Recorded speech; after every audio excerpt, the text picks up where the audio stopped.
welcome everybody to another edition of Lobby Talk. And this week, as you can see from the background, we're actually back in Tampa Bay this week. So this is the first time we've had a chance to tape Lobby Talk here in our office in Brandon. So it's good to be home for a little bit. So let's talk a little bit about last week. We wrapped up committee week number 5 in Tallahassee. Pretty uneventful week again, as we talked about a couple of weeks ago. Not a lot of bills are moving. A number of committee meetings were canceled last week. So last week was relatively uneventful from a policy standpoint. We did have a couple of clients in town last week. We had the Tampa Bay Partnership. We had Rick Homans and talked to a number of legislators from the BALD delegation, the Bay Area legislative delegation, talking about transportation priorities in Tampa Bay, as well as some workforce initiatives as well. So we also had United Way. We had Women United, United Way, Suncoast chapter, as well as Mission United all in town last week in Tallahassee, and hosted a number of meetings with them about some of the priorities that the United Way are working on for the 2020 session. Looking ahead, what's happening or has happened this week, probably the biggest event so far has been Governor DeSantis has released his initial budget proposal for the 2020-2021 year. Total budget is about $91.4 billion, which is actually slightly less from the previous year.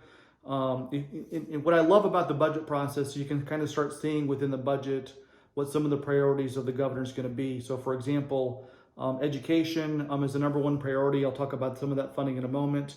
Environment, there was a lot of money from an environmental standpoint that was put into the budget as well as healthcare. So let's start with education. Within the education budget, they raised the base teacher salary for new teachers to $47,500. That's a proposal. In addition to that proposal, they're also looking at potentially coming up with another proposal to try to raise salaries for returning teachers as well, or teachers that have been in the system for a while. In addition, they increased the per student funding by $302, which is a significant increase from the previous year. And then more importantly, the governor probably plans to reform the Florida Best and Brightest bonus program. Instead, the governor wants to recommend the $300 million from that be used for the new classroom teacher and principal bonus programs I outlined earlier. So turning next to Health and Human Services, and let me pause there for a moment because I think it's really important for you all to understand. If you look at the state of Florida's entire state budget, if you look at the education portion of the budget and the Health and Human Services portion of the budget, those two portions of the budget combined make up about 70% of the entire state budget. So from education and HHS, that's a large portion of the dollars we're spending in Tallahassee. From a Health and Human Services standpoint, it makes up the largest portion of the governor's recommended budget, coming in at $38 billion. A lot of that is Medicaid. So, I think we've talked about in one of our previous episodes, Medicaid is growing in the state budget. Today, it makes up a significant portion of the budget. And if you look at the $38 billion, a large portion of that, once again, is going to be Medicaid funding. The governor's recommending $54 million to fight opioid abuse. And then he's also recommending $17 million for new mental health programs and substance abuse funding as well. And that's key because that's been a priority of the First Lady. First Lady has been a champion of mental health funding and has been traveling all across the state promoting mental health programs. And I think this funding is tied to some of those initiatives that they're working on.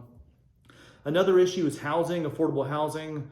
For the second year, actually, the governor has recommended no trust fund dollars being swept from the Sadowski Trust Fund, which is the Affordable Housing Trust Fund in Tallahassee. So that's really important because that's the fund typically the legislature has gone in and has regularly taken dollars out to pull into general revenue to be able to spend on other items within the state budget.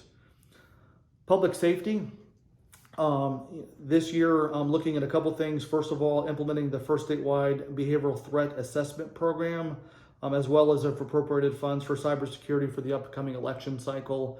I know Secretary Laura Lee, who's from Tampa Bay, that's something that the Department of State's been working on, is really important to make sure that citizens have the confidence in our election cycle going into 2020 that A, their vote's going to count, and B, that it's not being tampered in any way by any outside sources. So let's turn next to tax cuts. Within the governor's budget, governor's recommended $312 million in tax cuts. Two major ones is the 8-day back-to-school sales tax holiday, as well as a 10-day disaster preparedness sales tax holiday, as well as some property tax relief as well. So total budget there for tax reform is about $312 million.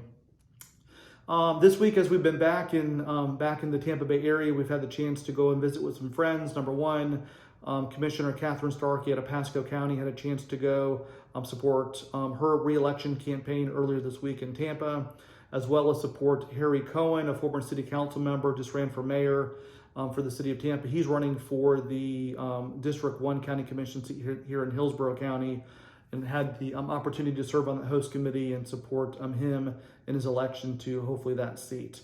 In addition to that, congratulations to Melissa Snively on the Hillsborough County School Board for being elected chair of the school board, as well as Steve Kona for being elected vice chair. So congratulations to the both of those individuals, as well as this week, we had the opportunity to go to Top Golf and spend some time with friends here in Tampa before we get ready to go back to Tallahassee for the week of December the 9th. So in the interim, thank you once again for tuning in to Lobby Talk, and I look forward to talking to everybody once again when we're back in Tallahassee the week of December the 9th for Committee Week. So happy Thanksgiving, and thank you once again.